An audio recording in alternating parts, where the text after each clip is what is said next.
Like, it's like so hot in the valley today. Oh, the back of my legs are already sweaty.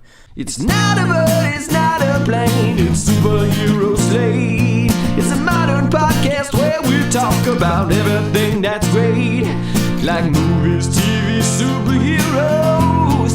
It's Superhero Slate. Oh yeah. Hello everyone and welcome to Superhero Slate, the show where we run down the latest super entertainment news. We love TV, movies, and superheroes, so let's talk it all out. My name is Chris Dillard. And my name's Mike Royer. And this week, Han is down to a solo director. That's a good one. I like that. I had to work a lot on that one this week, actually, to figure out that one. We're also going to figure out where the Spider-Man and Venom movies exist. Who's where. Jurassic World 2 returns to a fallen kingdom. That's the new title. And more. Yeah, I know that one was less creative. I was just like, well, no, they kind of gave that one to you. Yeah, I had to have a really bad one in there somewhere. They can't all be zingers, buddy. Okay, so we'll go with that. But yeah, here we are, another week, another summer day, as we were just talking before. Summer. It is hot. I just looked at the temperature up here in the valley of Los Angeles. 105 degrees. I am very, very warm.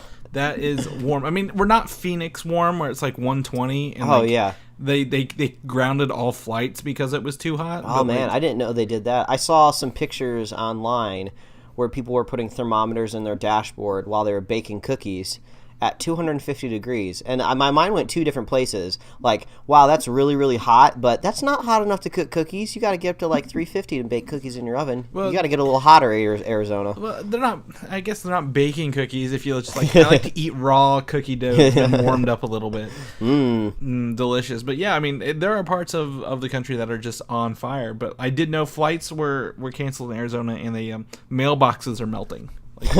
So 105 is great. It's 80 here in the Midwest. A nice breezy, non-humid one. So well, we've been telling everyone for a long time now on the show, it pays off to be an inside cat. If you don't have the desire to go outside, you don't have to worry about the weather. That's right. And you can start your own podcast and just sit in front of your computer and talk, and you never have to go outside. You just sit there and do that. So exactly. I like the way you're thinking, Chris. Exactly. It's all up here. It's all up here.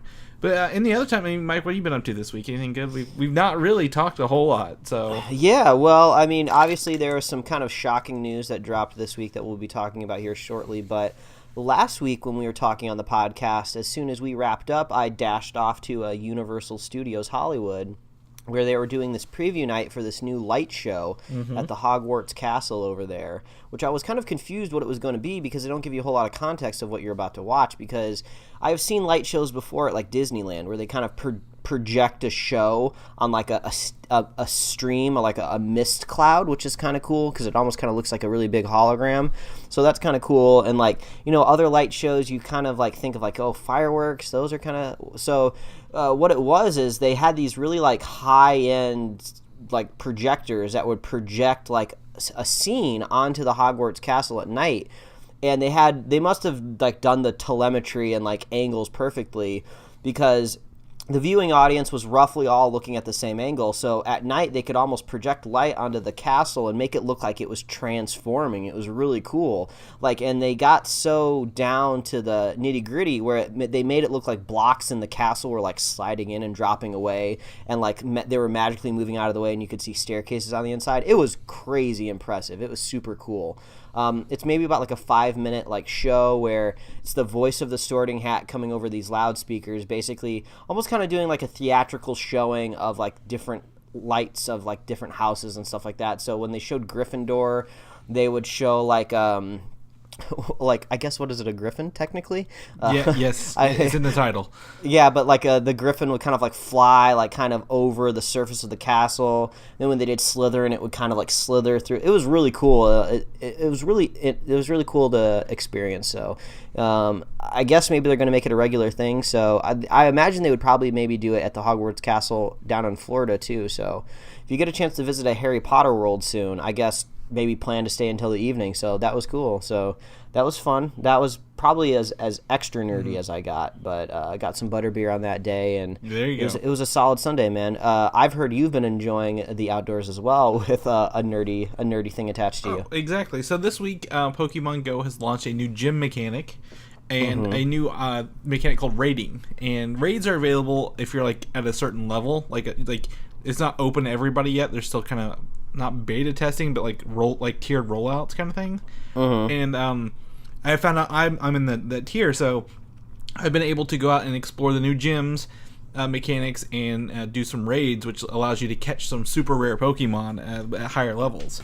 Oh, nice! And it's been really fun. The new gym mechanic. If you played before, I mean, we played last summer. Yeah, from what I remember, I don't wholeheartedly remember like how like you would hold a gym or take over a gym, but as far as I remember, it was like you would just tap on the screen to fight the Pokemon, and like you would like swipe left to right to dodge. Yeah, so those attack, they're like quick attacks, charge attacks, and dodge mechanics are still in play.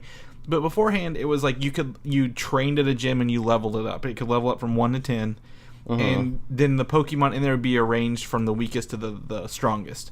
So you'd have to essentially gauntlet these Pokemon, and hopefully you didn't die. And each time you beat one, you'd chip it away, and so on and so forth. Well, now it's more like the game. There can only be 6 Pokemon in a gym. You can only have one of each type. That way some people can't load it up with like super strong, overpowered types. Can't just be a bunch of Dragonites. Can't be Dragonites. Can't be a bunch of... the new ones are Tyrannitars and Blissies for people who play. Okay. There are the overpowered ones that are in there. So you can only have one of those in there, and then you can spin actually gyms like Pokestops and get new like gym items from them. Oh, cool. And then every so often, the gyms turn into raids where like all the Pokemon are essentially booted out, and this egg appears with a countdown timer. When the timer gets done, the egg quote unquote hatches, and this super rare or like high powered Pokemon where you would need essentially a group of people to take down appears. Oh. And so like the one across the street from me, the local gym, it's not been very strong, but they've had like higher power evolutions of like the starter Pokemon. I've seen some Magmars and so on and so forth at some of them. So this new mechanic, I guess, gives gyms more to do than just sit there and be like, well, we've got it level 10, no one's going to take this today, kind of thing. So I really enjoy that mechanic, and I've got out and got some new stops and played with the new items a little bit more, and it's been a great experience for this past week. I guess on a year-old game, it needed a little bit of a fresh update. So. Yeah, but basically it sounds like that's how you get us outside, is you incorporate pop culture into it, and that's how we'll go out into the fresh air. Exactly. I mean, it got me out of the house. It was more like 9 at night, so I'm more like a night cat, like an alley cat. The sun was down. You didn't have to worry about the UV rays and sunscreen. No, not at all. All the stores were closed, sadly. Couldn't stop in for some ice cream, but it was very nice. So that's been my, I guess, some of my weekend a little bit, but and I also saw a movie which we're going to talk about later as well. Yeah. So that's it. But first and foremost, we haven't talked a lot about this, Mike, but we're going to jump into our news here. And probably the biggest thing, a lot of people want to know what our thoughts are on this. Yes. Is the Star Wars Han Solo movie, Red Solo Cup movie. I don't know what it is anymore, but the Han Solo film, the directors Phil Lord and Chris Miller have left the film. Yes. They have, whether they were fired, let go, quit on their own volition. Too many reports say everything under the sun. But between them, an official release from Star Wars, including Phil Lord, Chris Miller, and Kathleen Kennedy, they have left the project, and a new director has been hired already. So yeah, and this is almost like two parts of news. So like at the beginning of the week, we got the news that Lord and Miller were out, which was a big deal on many levels, because before we even get to the replacement, I mean, they were so far into the principal photography of this movie. This is pretty unprecedented. I mean, people are really starting to talk about how are they even going to credit the movie? Like, who is going to get that director tag up there on the screen? Because they've done a lot of work on this movie, man. Yeah, I mean, again, we don't know how much that's been. I've seen a lot of articles, because in I guess the Directors Guild, if you filmed over 90% of the movie that is used in the final cut, but less than 100, you're entitled to create a director's cut. They get like the rights to do an unaltered edit of the movie, I believe. So without the studio interfering, to kind of prove like, hey, this is actually the movie we can make. Without your hands on it. They don't have the studio does not have to release it, but they do have the opportunity to make one. Yeah, but I believe they were, I guess if that's the 90% range we're going on here, I think they were up to 75%, because they were about 3 months into filming, and they were scheduled for 4 months, I believe. Obviously, there's schedule reshoots built into it, the schedule, but so they were like 75% of the way there, so they were getting close to that 90%. Yeah, I mean, to me, I don't know. What I thought of when this came to mind was the same thing just happened to Justice League. And who knows how much of that's going to get changed and who's going to get the director's credit. And the same thing here. But, like, I mean, when Phil Lord and Chris Miller, who we both enjoy their work, are left or been booted from this movie, whichever one it may be, Mike, what do you think? Like, how did you feel when you heard that news? Like, what was the first reaction there? It's okay. So it's unfortunate because, like we said, we really like them. They launched this Lego universe that's going to end up making, it's already made billions of dollars. I don't even have to look it up. I just know that, the Lego movies so far have netted a bill. So they have this amazing, like, sense of humor that they bring to the table, which I would assume maybe that's the problem that the studio might have had with this cut of Han Solo. Like, I've heard reports that maybe some people thought it was getting too zany, or I specifically using the word zany, which is really weird, but, like, that would be fun. I have no problem with that. Like, this doesn't have to be, like, dark and, like, brooding like, Rogue One kind of was. That kind of fits the theme with what's going on there. They all die at the end of it. But this is like Han Solo. He's, like, fun. Like, he's funny. He's, like, a scamp, and he, like, runs around. And I imagine he was even more like that when he was younger.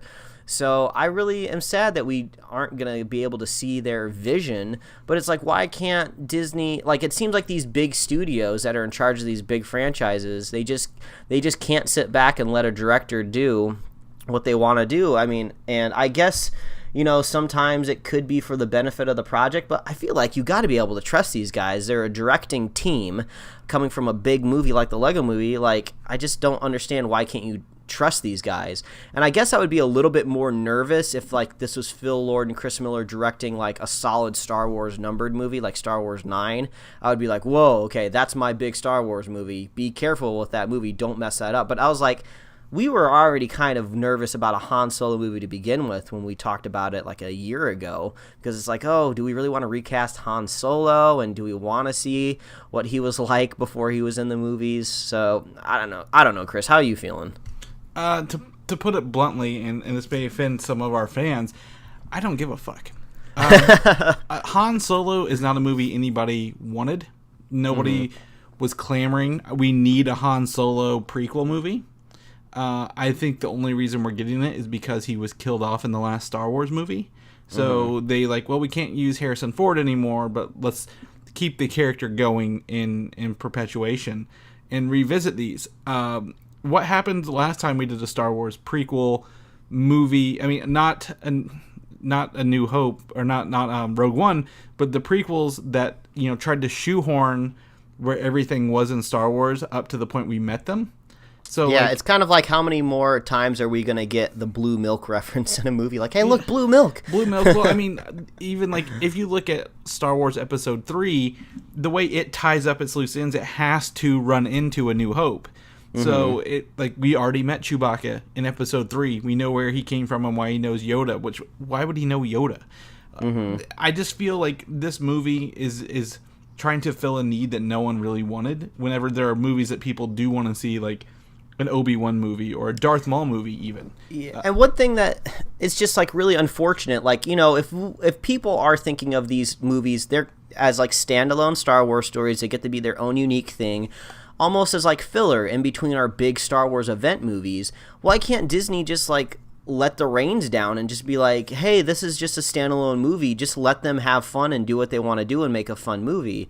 But then there's also that other side of the aisle, where I guess originally Rogue One, they were going to have all of the characters survive and not die, but then it sounds like the studio did make the hard choice that maybe was a benefit to the movie and went with the more brutal ending of killing them all off. So maybe sometimes the studio's decision isn't so awful, but it's hard. So I think, that you're taking a big assumption here that the studio had problem with the people. Maybe the people had problem with the movie. To me, from the reports I have read, or at least believe, because everyone has an opinion on this or something, is that, I'm going to go with the Entertainment Weekly because we usually use them a little more, is that Lord Miller were actually going off script in what they were filming. So if you were backing a billion-dollar property, a multi-billion-dollar property, and your directors who you've worked with were going off script, Mike, would you be okay with that? I get loosening the reins and letting it be, letting them do their thing, but if they're doing their own thing without, following what you all agreed upon to begin with. I guess it just depends. Okay, look at it this way. When I go and get a haircut, I know you're like, okay, where are you going with this? When I go and get a haircut, I just say, hey, this is kind of what I want, but I don't really know what to do. I don't know anything about haircuts. Cut it to make it look good. I don't know anything about haircuts. And then especially when they get to the back of my head, they always ask me if I want to round out the neck or if I want it to be a straight line. And I just tell them, I never see it. I never look back there. Tell me how it should be cut. So I feel like there should be some level of just if you want to add some extra stuff into the movie, that could be cool. It just seems really weird. But do you have to ask for permission before you do it? Yeah, I guess it's just there's always going to be that struggle between the man and the creative part of it, which I think goes into who they went to hire to replace Lord Miller. Well, before we get there, I think Lord Miller, they've not said anything bad about it. So I think everyone agreed this is okay. Look, you want to make your comedy movie. You're known for comedy movies. If you pull up their filmography, the movies they have directed were Cloudy with a Chance of Meatballs, 21 and 22 Jump Street, and the Lego Movie. Yeah, I love all of those movies. And those are great comedy movies. Would you call them zany at some points? Yeah, I suppose zany would be a good description. I think Han Solo is not a funny character. He's not funny, but the situations he gets himself in and how he reacts to those are the funny parts. And I'm stealing that from friend of the show, Brian Smith. But I don't think a comedy Han Solo movie is what we needed. But I think the replacement, in my mind, is going to give us a good Han Solo movie. It's hard to say because Ron Howard, he seems to be a professional, is the way I've seen him described. He's a very professional director. Yes, a director. The thing is, I don't know if Lord Miller have won any Academy Awards, but Ron Howard has. But he's also, I don't think he's going to go back and refilm the whole movie. I don't think they're stopping and restarting the whole process. Do you know what I'm saying? Yeah, well, because I feel like Lord Miller, they are accomplished directors, so I feel like what they have made so far is good. So I would imagine maybe with the reshoots that are scheduled, that I'm sure they're gonna use every single second, and the quote unquote month that they have left. I think the movie could end up turning out well because, hey, when's the last time this kind of happened? It was Ant-Man. Edgar Wright wanted to make his Ant-Man movie. He wanted to make an Edgar Wright movie with Ant-Man in it. And then Marvel Studios didn't like the way it was coming out, so they brought in Peyton Reed. And we ended up with a good movie. It would have been really interesting to see what Edgar Wright's version of Ant-Man would have been. I think it still would have been good. But so I don't know. I think there's just so many outcomes that could come out of this. We could just talk about it forever because there's so many ways it could go. Yeah, well, Ant-Man is an okay example, but Edgar Wright never filmed anything. He never actually entered production. Whereas I'm gonna look back to Superman 2. If I don't know if you know the history of the Superman 1 and 2 movies. Lay it down. But Richard Donner was originally he directed the first one, and they kind of made the second one back to back because they're one big long story, right? Well, in the middle of Superman 2, there was some behind the scenes stuff that happened, and Richard Donner was not invited back, but wasn't told that production was continuing on the movie. So they got Richard Lester in to finish Superman 2, and he had to finish a certain percentage of it to get Donner's name off of it. But now we have the Richard Donner cut later on, but this is not the first time it's happened in comic book movies, especially well-known ones. I think a lot of people like Superman 1 and 2. I think Superman 2 has a really high rating on Rotten Tomatoes. I don't have it off the top of my head, but it a lot of people know the first two Superman movies, and they like them. So I don't think it's a bad thing. I think it'll be just fine. And if we didn't live in the age of internet and using Google Earth to look at the images of the sets overhead as that they're making the movies, we would never have known this happened. Yeah, I mean, I have no problem with Ron Howard coming in. He seems like a good guy to maybe clean up and keep this production from going crazy without its two directors anymore. Mm-hmm. He has great movies under his belt. He has mediocre movies under his belt, but it seems like there's been a groundwork established. I hope this turns out well. But like you said before, it's a Han Solo prequel movie. I'm not really chomping at the bit to see what he was like. I don't really care how he met Chewbacca, you know? There are definitely other characters I think we're more interested in than seeing Han Solo. And I think Han Solo is such a very touchy movie now that the character is officially killed off in the future films. Because, like, if he dies and, you know, he dies because of his, like, you know, his son who's turned to the dark side, and then you go back and just show him being stupid and silly and crazy, does that sully his legacy a little bit? I don't know. So it's a very touchy film to go to this close after his character's demise, even though he's not real. Overall, it is unfortunate though, because I like Phil Lord and Chris Miller a lot. Mm-hmm. Well, that's okay because they may actually return to a project they had left to do Han Solo with the Flash for DC. Oh, okay. So now I'm changing my tune a little bit. Now I'm getting a little excited. Okay, so they originally were. I think they wrote the original treatment for the Flash, which has been scrapped, and they did a page one rewrite. But you know, this whole thing, it's not like this breakup for Han Solo happened overnight, and they had to go do it. You know, we have to we're happening right now. We have to put out a press release in 15 minutes after it happens. It was obviously a long, you know, talk between the directors and the studio kind of thing. And in that meantime, Lord Miller had been reported to go meet with DC again to maybe return to The Flash, since The Flash doesn't have a director and doesn't really have anything going on for it right now, other than the fact we keep saying, will it happen, kind of thing. Yeah, that would be kind of crazy if Warner Brothers like, okay, I see you guys crawling back now. Or maybe Warner Brothers was just like, holy shit, you guys are free. It's kind of like when a girl finally breaks up with a guy and you're just like, she's free, she's single, call her as soon as possible, send her that text message, send her those emojis. We gotta get her back on this train. We gotta pretend we're there for them. We know you're in a rough spot. We're there for you, kind of deal. I think Lord Miller have a great deal set up with Warner Brothers. They are producers on all the Lego projects going forward, including the Unikitty show. So Warner Brothers knows them. They work with them already. I don't assume there's any bad blood. And you know, DC needs a win. DC needs to get a win. So getting Lord Miller back might be some great publicity for everybody involved in this, and we'll just forget this replacement ever happened. Yeah, and especially after Wonder Woman, I mean, that was a great outing at the beginning of the summer. Get Phil Lord and Chris Miller back for the Flash. You know, hopefully Justice League turns out really, really well at the end of the year, and maybe DC will finally get back on the tracks. Well, that's what we can hope for. So I've got a little bit of interesting news on the Justice League front. We know that Joss Whedon has taken over directing responsibilities, and he's kind of handling that. And they have a new composer in Danny Elfman. But you know, we're getting close to November, Mike, and DC likes to remind us what movies they have because they don't have anything in 2018 until Aquaman in December.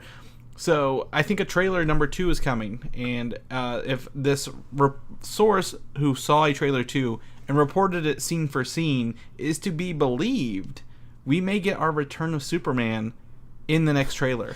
No, Chris, he's supposed to be dead. We all saw him die. Yeah, well, that's not even the best part of this. And by best part, I mean the most groan-worthy part of this, Mike, is that at the end of the trailer, Batman's driving towards something, and a black-suited, mullet-laden, red-eyed, evil Superman lands in front of him. Oh, God, the mullet. Oh, do you want to see another Batman-Superman fight? Like, do we need to see him fight again? I don't know, man. Oh, man. I got to put my trust in Joss Whedon that he's just going to find a way to just... The funny thing is you can put Superman, you can put Henry Cavill with red eyes on the screen in a black suit with a mullet and make it cool, as long as everything around him like makes sense, you know. And I feel like Joss Whedon, out of anybody, he could like make that work. So hopefully he can make us look forward to that. But trailer 2 would make sense coming up soon. So the very first footage that we got was technically that Comic-Con trailer last year. Yes. So we've been sitting on that for a while, and then we finally got that first official trailer. That was really December. Really hype. Yeah, that was basically the Aquaman on the Batmobile trailer. That was hype. That was exciting. So maybe trailer. Wonder if trailer number 2, if they're going to cut it in a specific way to try to reflect the changes that might be coming to the movie. I don't know. I don't know how much has been done. Has Joss Whedon technically been putting in work on this movie yet? Yeah, he's been working with them since March. Okay. So this is not him just coming in and rearranging again overnight, like most people assume reports happen. But like this breakdown, this rumored breakdown, it gives us the whole trailer, and it's a lot of action stuff and a lot of people not getting along yet again, like build like a team's not really there yet, we're not a family yet kind of thing. But like I think that the biggest part of walking away is it ends after the Justice League title with this whole evil smirk from Batman, and I guess evil might be good, he may be wanting to fight it, but I mean I'm just how do you think Superman's going to come back? I know the ground shook at the end of the last one. Do you think the Steppenwolf character, the villain who was part of this Doomsday creation, is going to bring Superman back, and they're going to have to fight Superman until he's smart again? I assume there's some sort of magical, unexplained things that these mother boxes can do, kind of like the Tesseract did in the Avengers. You know, they basically made a Hawkeye bad by using the Tesseract, so this is basically kind of using the same thing. And I guess we can't really necessarily groan at that, and we didn't really groan at that so much in the Avengers, because the Avengers was an awesome fucking movie, and we were able to look over that kind of Loki pokey stick that he used to take over Hawkeye. Well, which later became an Infinity Stone in and of itself. Yeah, so maybe it's going to be with these mother boxes. Maybe the mother boxes can control heroes and make them evil. But yeah, you brought up a good point. Is this going to be another Batman-Superman fight? Is this going to be a way to redeem the last movie? I don't know.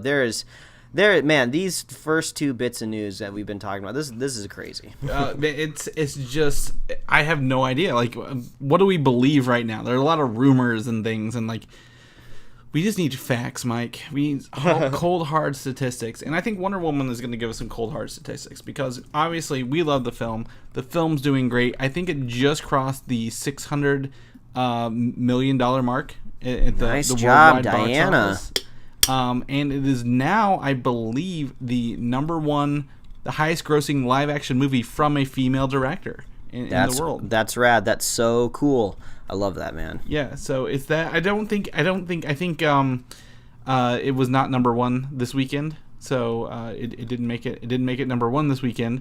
But I think it's still gonna. I still think it's got what we talked about, legs. It's got legs. Yes, it's got legs. I think it's got to compete with Transformers this weekend. I think it's competing with Minions 3 next weekend, maybe. Yes. And then, of course, I think the thing that's really going to sweep the leg is going to be Spider-Man in 2 weeks. But I think it's been doing a great job. Oh, yeah, definitely. And I think, Transformers 5 this weekend as well. Nobody likes to admit they watch the movies, but people go watch them. So, but Wonder Woman, great, good on it. Congratulations, good movie, worth every accolade it's received so far. So can't wait for the second one. But the DCEU extended universe for the uninitiated there, as a whole, is not done. We have one more rumor for them. Okay. That Warner Brothers and DC may try to increase their film output to 3 or 4 per year. Jeez. Coming up, I think this is 2 things here. The success of Wonder Woman probably caught them off guard. I don't think they expected. I think they were putting all their eggs on Justice League, and now with Joss Whedon, it will probably have some more faith there. But also, 2018 is a dry spell for Warner Brothers. Like you just mentioned, they have only Aquaman in production. Like, what else can they do? Like, all they can do is produce movies now. So yeah, they gotta crank a few out. Does this lead credence to this kind of idea we brought up a few weeks ago where, what was it, 2019 would be the year of the Batman movies? I don't know. I mean, knock on wood here, but I mean, with Joss Whedon doing Batgirl, I don't know, because I don't think it counted on Wonder Woman being so well received. Like, they may try to push a Wonder Woman sequel in 2 years rather than 3 years. I don't know. Yeah, maybe. I don't know. I was looking forward to that year of the Batman, and then follow that up with a Wonder Woman movie the following year. Because we could get Batgirl, we could get a standalone Batman movie.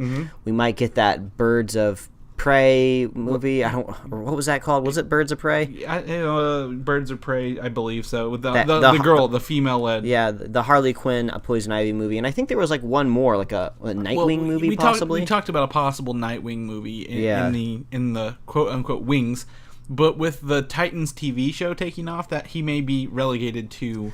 Yeah, that's a good point. The Titans good point, TV man. show. But the rumor also holds that Hall H will hold a lot of answers for us next month. Ooh, that's going to be exciting. Hall H always has some of the best news coming out of there. And luckily, all the news is willingly available. The footage, that's another hard thing to get. But usually, somehow, you find a way to get some sort of sneaky cam footage. Being a house cat definitely has its advantages when you just click the refresh button on YouTube every couple minutes. But Hall H, San Diego Comic-Con next month. I believe we are 3 weeks away, Mike. Is that correct on your calendar? We are getting closer. I'm very excited. Conan O'Brien's going to be there again this week, or for that week. We submitted for our tickets for the raffle, and if we get in, we'll get some exclusive Conan pop vinyls, which will be really cool. Even though I don't collect pop vinyls, I'll get to have Conan on my shelf as either, I think, Spider-Man, The Flash, a White Walker, and I can't remember what the fourth one was. They've done some every year. I believe it's a Jedi. That's right. You're right. Conan the Jedi. Yeah, and it's the movie Flash version, not the TV show Flash version. Mike had the I guess, nerve to share these with me and be like, you know what, Chris, I might get these and you won't. You can't have them. Yeah, so I'm not much on the Conan pops, but I mean, I definitely think they look cool. They look awesome. Pop vinyls, my favorite thing.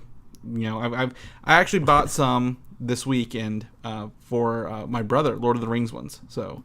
Oh yeah, we were over at our friend's last night who had just gotten those, and I got to hold and play with the Balrog. That thing's huge. The Balrog is a huge 6-inch vinyl, and it works with that. And I actually won a Twilight ring wraith that glows in the dark off a contest. Ooh, so cool. I'm not as big in Lord of the Rings as he is, but I think it was very cool. So whenever I give it to him, I will let you know which ones we got him. That way, awesome. In case he's listening, which he's probably not, he won't know.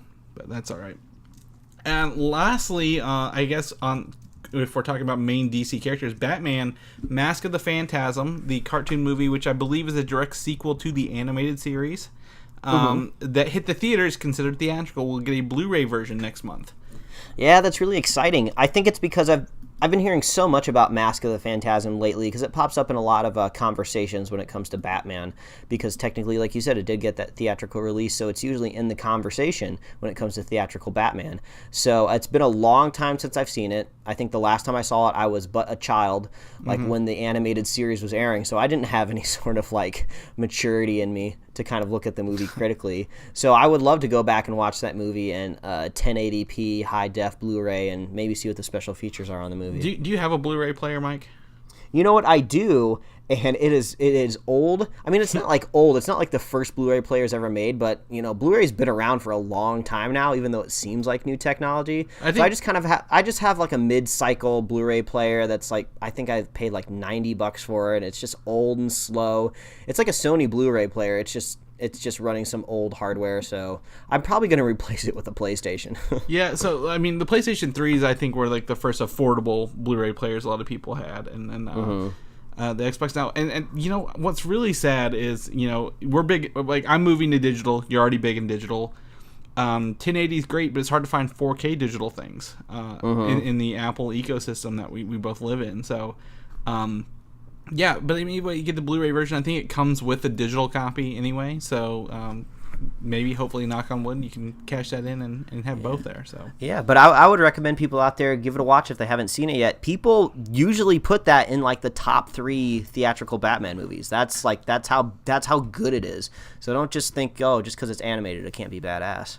Well, I mean, a lot of people do love the DC animated stuff as well. So I think that might have been where it kicked off from. So I'm one of those people who haven't watched it. So Mike's definitely talking directly to me and nobody else at this point in time. So maybe I'll get to it. I don't know. We'll see. Watchmen, the movie. Have you ever seen that, Mike? Yeah, I've seen it. Okay, cool. Well, they're making it into a TV series that will be going to HBO. Whoa, that's cool. I like that. Yeah, I believe we talked about this when it was first announced that we're making a TV series, and that makes more sense. It's a 13-episode book, and judging by the way every channel treats TV shows now, it's much easier to tell them in the episodic content and do better with it than to, try to put it into a movie form. And we already have the movie form from Zack Snyder. As we know, that's how he got his in with DC there. But he was also supposed to be a producer on this TV show, but he is also, since due to the families, have taken a step back off this TV series for HBO. So HBO will be making a Watchmen series without Zack Snyder attached to it.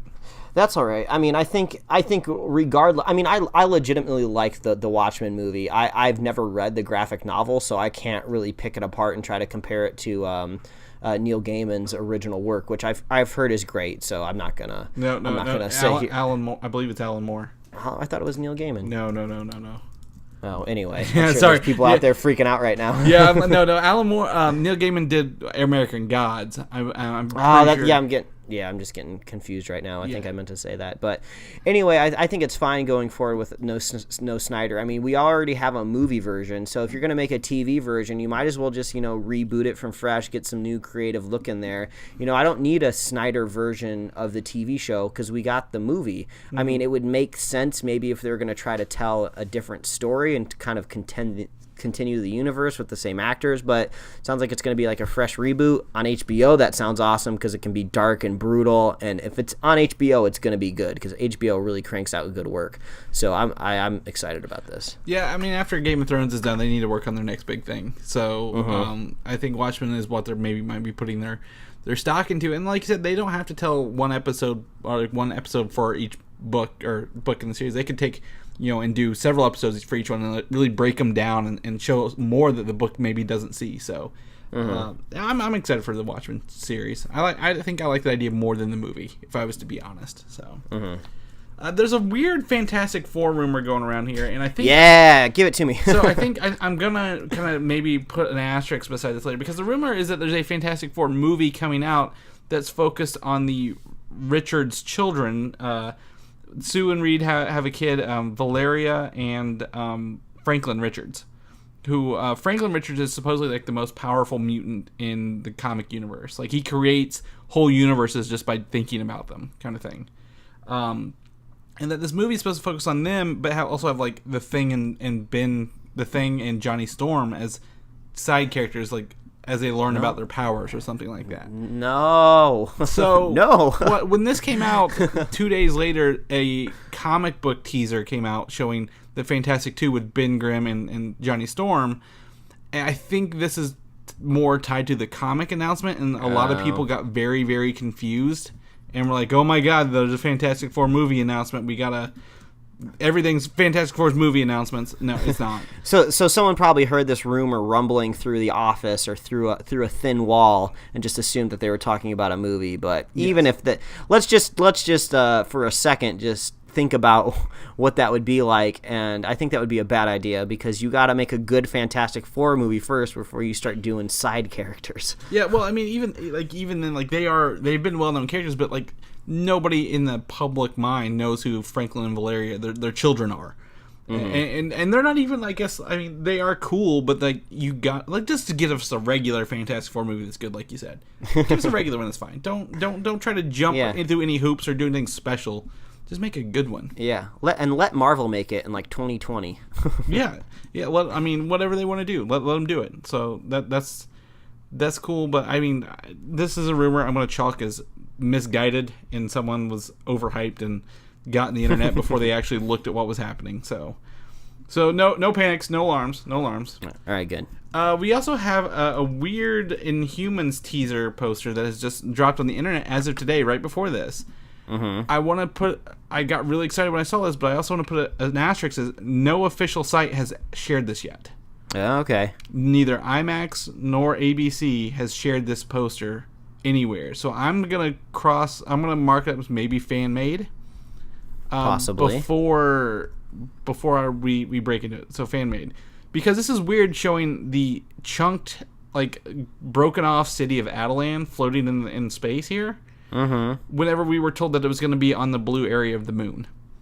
Yeah, because it makes me think if they're going to put it kind of like a floating city somewhere, it makes me think that they're going to establish maybe another dimension where it lives, which wouldn't be a far reach. We kind of saw Ghost Rider in the last season kind of jumping between like a dark dimension. I don't remember exactly what it was called, but they're kind of establishing that exists out there, at least within the TV realm of knowledge.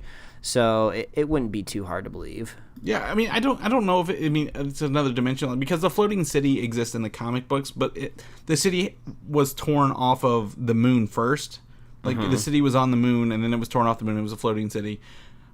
This just looks weird. I don't know where it is. But, I mean, Asgard floats like this on a rock as well. So, something that brought this to my attention was also at the end of S.H.I.E.L.D. this year. Are you caught up on S.H.I.E.L.D., Mike? Yes, I am. At the end, Coulson wakes up in space and looks out through a window. Mm-hmm. And there's a blue nebula out in the distance. Well, what if that blue nebula is kind of related to this? Yeah, possibly. Because Inhumans isn't tied to S.H.I.E.L.D., but S.H.I.E.L.D. could be tied into Inhumans a year later. Mm-hmm. So, sorry, go on.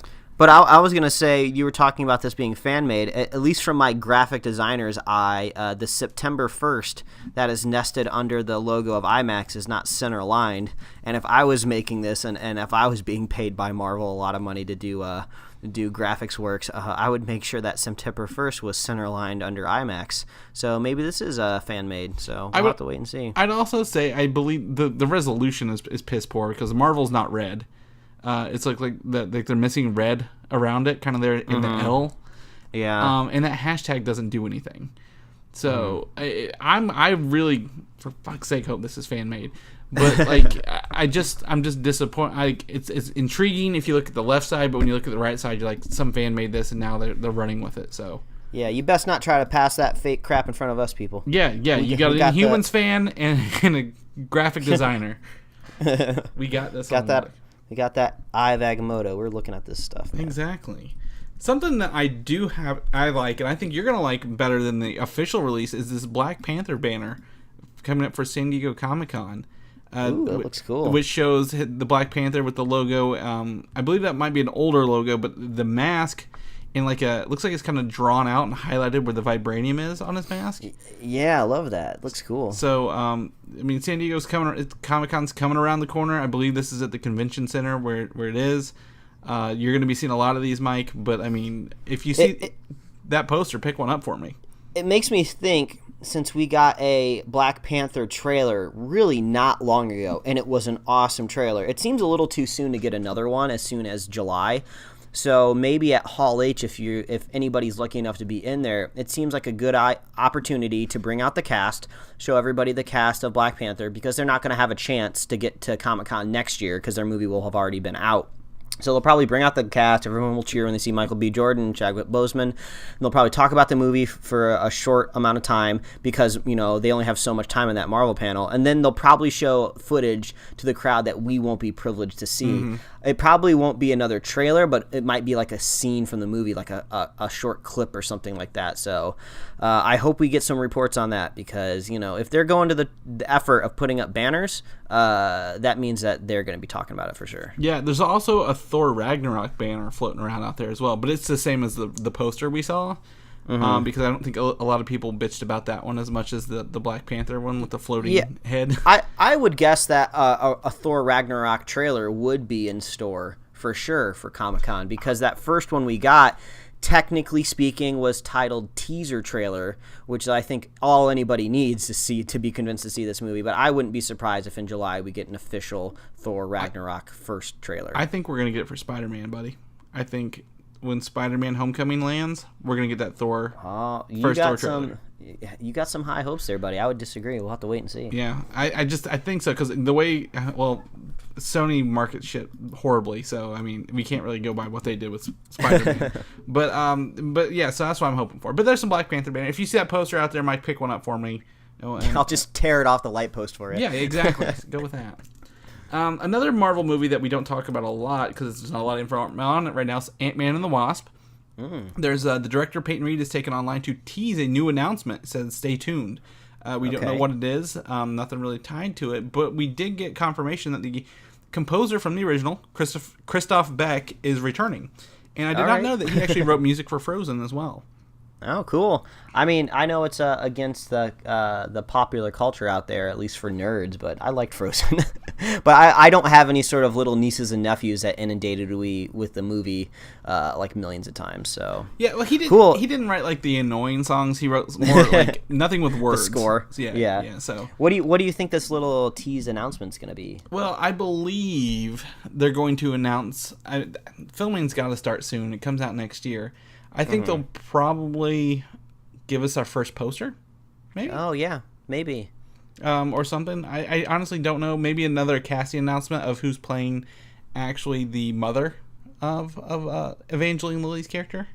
I wonder if maybe the announcement, because what's the one thing that we don't know about Ant-Man yet when it comes to the structure of a movie is we don't know who the antagonist is. So maybe we'll get like a little hint of like, oh, this is going to be the bad guy. Or maybe, since Marvel movies like to do this now, maybe we'll get a third hero in the movie from the Avengers. Like maybe like Falcon is going to stop by, or maybe a Hawkeye will pop into the movie or something like that. Yeah, they have a cast, the actress Hannah John Carmen, we talked about a couple weeks ago, as a mystery role.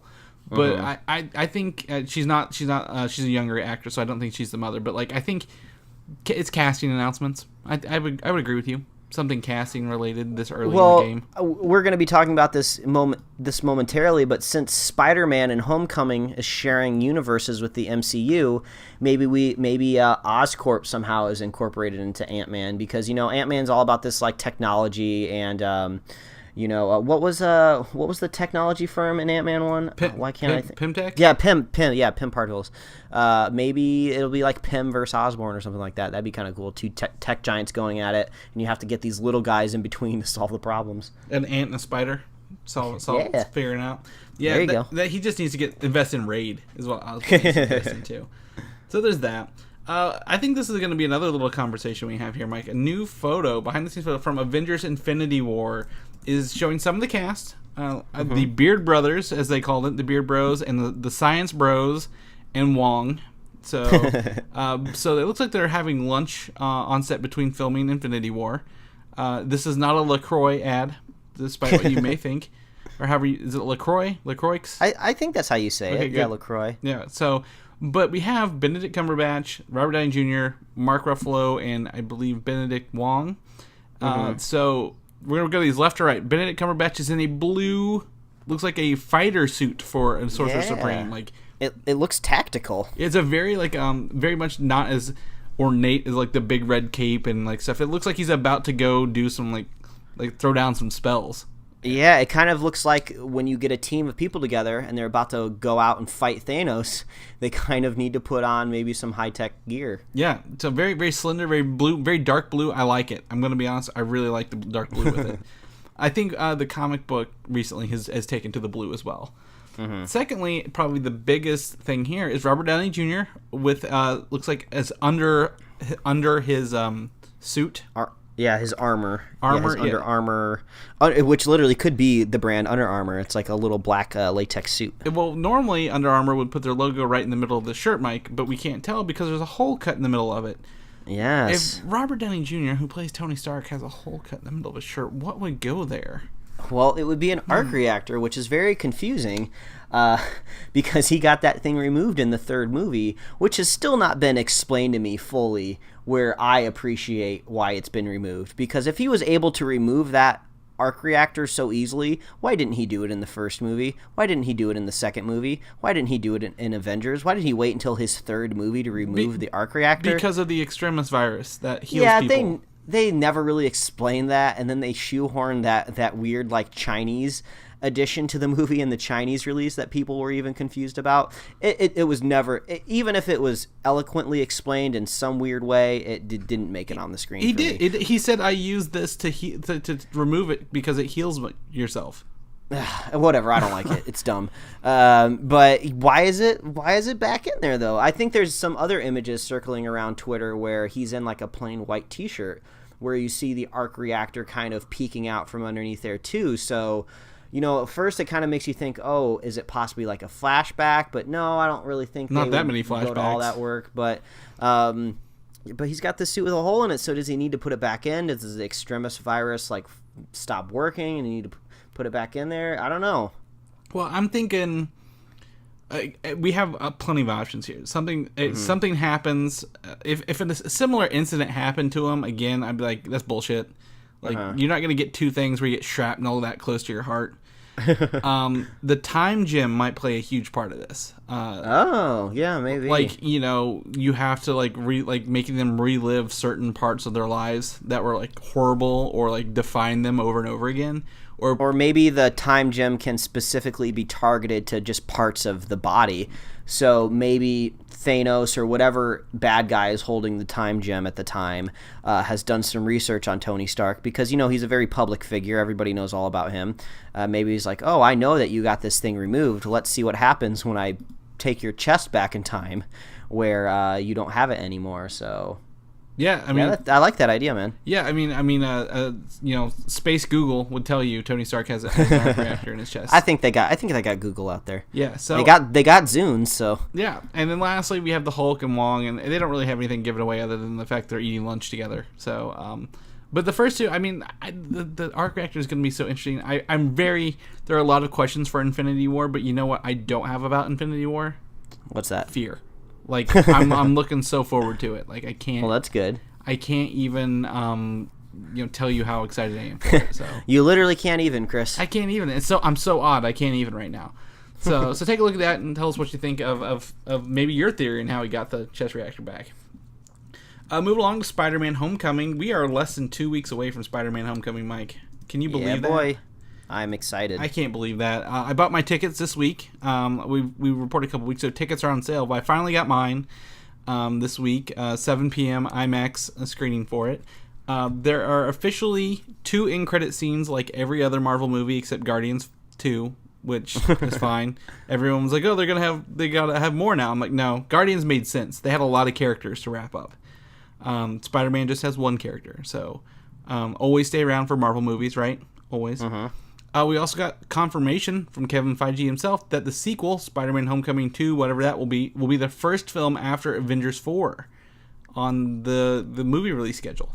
That's going to be a strong schedule, man. Wrapping up basically everything that the MCU has been doing in that part 2. And then, hey, how about another fucking Spider-Man movie? I'm sure you guys will like that. Yeah, I can't wait to hear the reactions on reviews from this one a little bit, and you know, give you ours in a couple weeks. But like, it's here, it's coming, and they're already working on the second one. So, well, it makes me wonder maybe if we're gonna get an appearance from another hero in Spider-Man 2, just because if you're starting out the first one, Homecoming, with an appearance of Iron Man, it does seem weird that the sequel is just gonna be just Spider-Man. So maybe we'll get an appearance from another character. Maybe Captain America will be coming back to Brooklyn to visit. Maybe.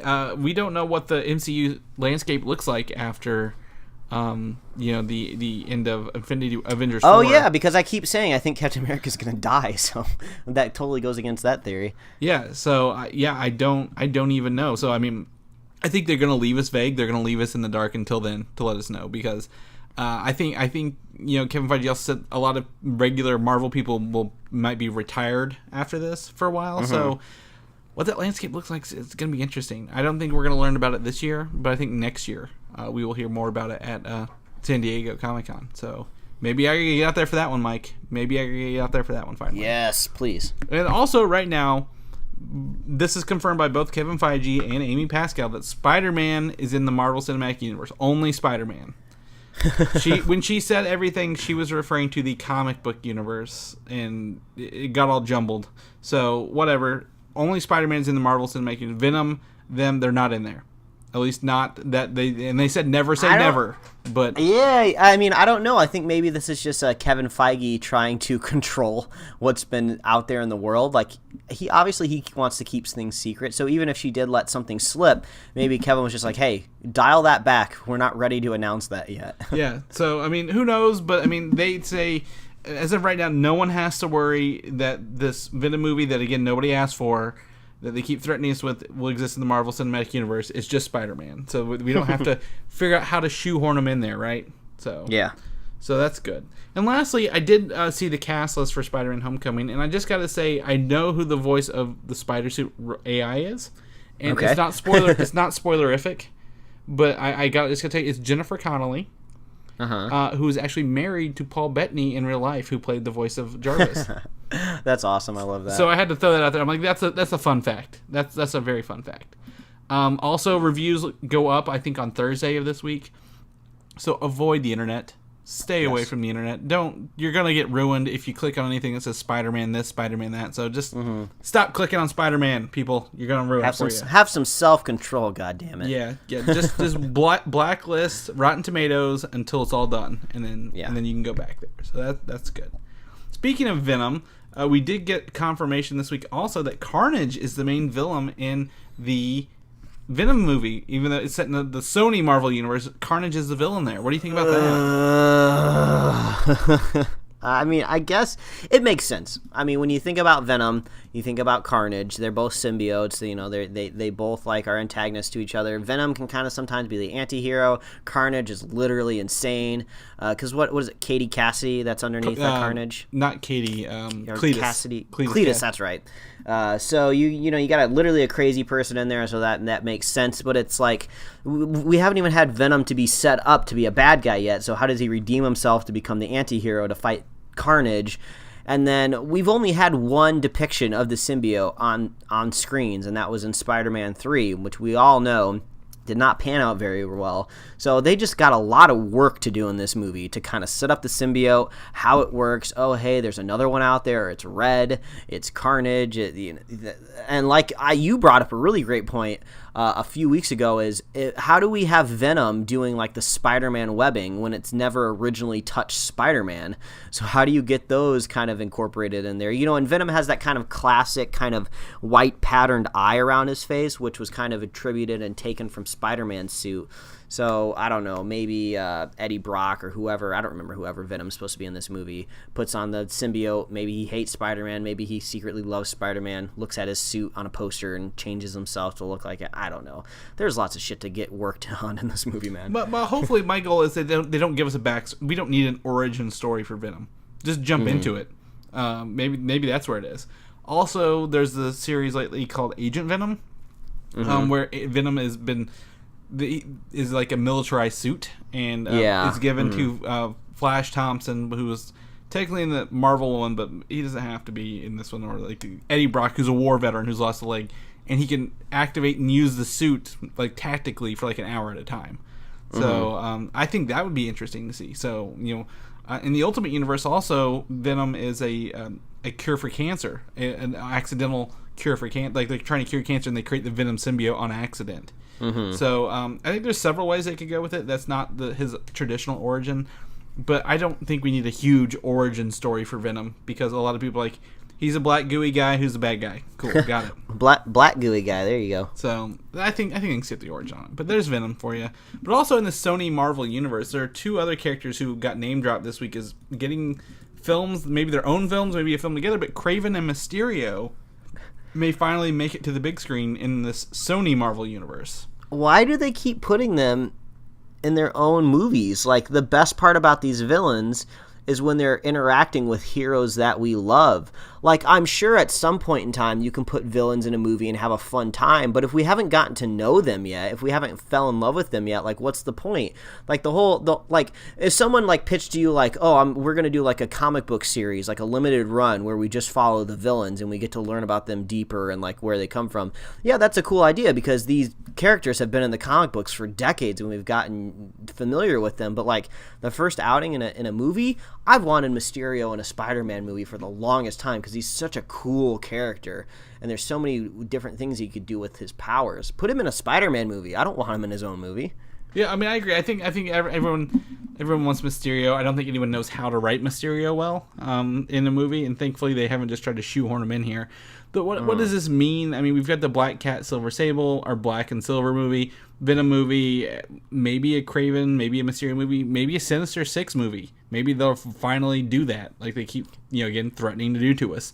It kind of seems like they wrote all the Spider-Man characters on pieces of paper and put them in a hat and then just started pulling them out, like, Mysterio and Kraven. Okay, they're going to be in a movie together. Who's next? It's Mysterio and Kraven in the kitchen with the lead pipe kind of thing. Yeah, there you go. That's how they're doing this. But I don't know. I don't have any other information on those, but, I mean, hopefully they can finally do something with them that we, finally bring them to life instead of saying, hey, we're going to do this and then never doing it.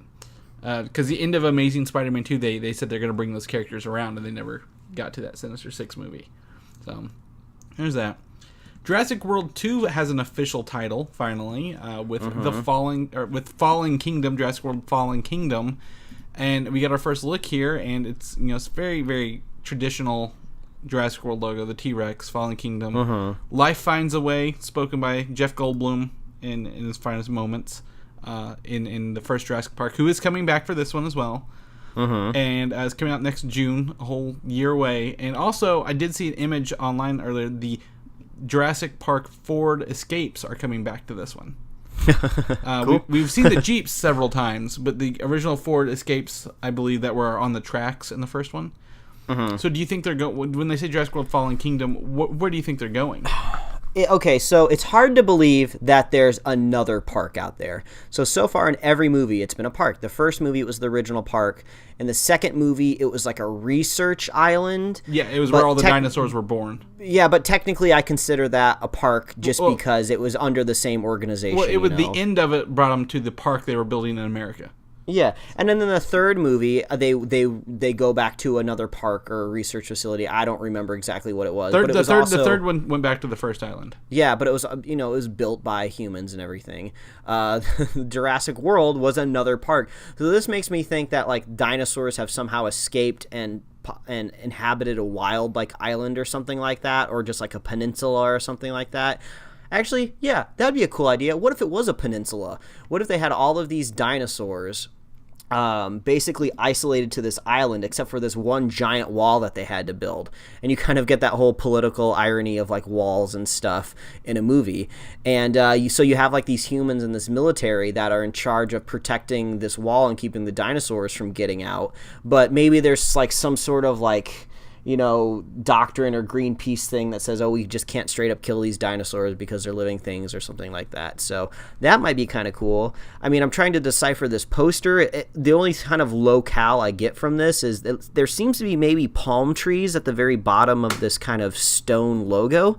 So maybe they're still in a tropical setting, and I don't exactly see skyscrapers hidden in there anywhere. So That's my guess. A peninsula. We're gonna mix it up and go from island to peninsula. Well, okay, and that's a good take. I'm gonna look at this a little more. Like, this is a weathered logo. Like this, I believe this is the original logo, but it's weathered and broken down.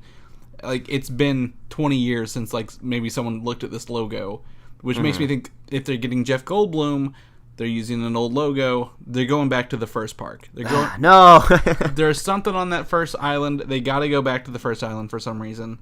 Hopefully it's not to hunt animals or something like that, but they got Chris Pratt back and Jeff Goldblum. I don't know how they're going to react. I don't know what they're doing. We don't know what's happening. The original director, like you said earlier, had like a Spanish horror themed kind of element to it, but they're not doing that. We don't know, but it's called Fallen Kingdom, which I think is an appropriate Jurassic World title. if they had to give one. So. You heard it from me first. Peninsula. That's Peninsula. There we go. Jurassic World 2 Peninsula. Isla Nublar Peninsula, something like that. And lastly, I did go see Transformers the last day this weekend. Yes, you did, unfortunately. So I was hoping that the fifth movie was, like the Fast and Furious, was back to its roots, back to the greatest. To be honest, it's not. But it's not the worst of the five. Thankfully, this was a lot. But I'm gonna have to tell you, from a filmmaker's point of view, as someone who edits movies daily. Do you know what an aspect ratio is when you watch a movie, Mike? Yes, I do. I'm familiar. So, 16:9 is usually what they use, I think. Well, 16:9 televisions, they're a little wider in theaters. I think it's like a 2.35 to 1. Either way, it's how wide the screen is, right? And how much of the screen's full. When you go watch an IMAX movie, it fills up the whole frame, top to bottom. An example is when we watch Civil War, the airport scene is filmed entirely in IMAX, so you see everything at the airport. Yeah. The rest of it is a regular, I think, 2.35 by 1 ratio. The way they filmed the Transformers last night, every scene, every shot, not even scenes, every shot was a different aspect ratio, Mike. So you're talking to someone, they flip it over their shoulder, it's taller. They go back to the other person, it's shorter. Back to the what other are they person, it's doing? taller. They cut away to some action, it's even a different size. Like, it's in the middle. I was so confused by, who... they just didn't. Whoever edited this didn't do a good job. They didn't pay that guy enough to edit this movie. They threw everything at him, and he's like, "Well, this works, whatever." And I can't say from a filmmaker's point of view how piss poor that was. But I will have to give them credits on their this is spoilers, people. So, but I can't spoil Transformers for you. It just happens anyway. They do give Optimus Prime's eyes different colors in the trailers than what really happens in the movie. So they hid a lot of stuff very well in the trailers. I thought I had it pinpointed. No, they didn't. So congratulations to them for that. But from the editing point of view, it just sucked. Yeah, I mean, since I don't really care about this franchise, I seeked out spoiler reviews online to see what people were talking about. It seems like there's kind of an interesting twist towards the end of the movie. There's not. According to you, it's not interesting, but I've heard some people say that. So I guess maybe if people wanted something out of the movie, they could look forward to that at the end. But I'm not exactly running out to see this movie. Yeah, I mean, it's not if you've seen. I saw the other ones in theaters, so it's kind of more of a tradition for me to take one of my friends and just go zone out. But there were a lot of bad jokes they just kind of let land in this, and they could have cut them out. But I've never groaned probably so hard in a movie theater. So many bad jokes. I heard Mark Wahlberg gets a sword. He does get a sword. That's in some of the trailers. Anthony Hopkins he's pretty good in it. Actually, I like him. Feels like he carried over his Westworld character into this one. So he's really fun. His little robot he has with him, Cogman, is interesting. It feels like Michael Bay's really leaving because he showcased off locations from the other 4 stupid movies in there. I wanted more Transformers. There's a scene where they show Decepticons they have in prison. And it's done like the Suicide Squad intro. With text underneath them, and they freeze frame them, and they're doing something stupid. So that's really dumb. There are dumb parts, and there are good character parts, characters I like watching. But all in all, don't go to the theaters for this. Well, I'm hoping Michael Bay skips whatever next Transformer movie is on the horizon. He says he's out, but he said that for the last 3. I don't know. We'll figure it out. I've heard people recommend him for the Top Gun movie that's coming out, the sequel. I'd be okay with him making a Top Gun sequel. He does good stuff. I mean, Pain and Gain, I didn't think I would like Pain and Gain nearly as much as I did, but I really enjoyed that. And he had, I think it was The Rock and Mark Wahlberg in that one. Yeah.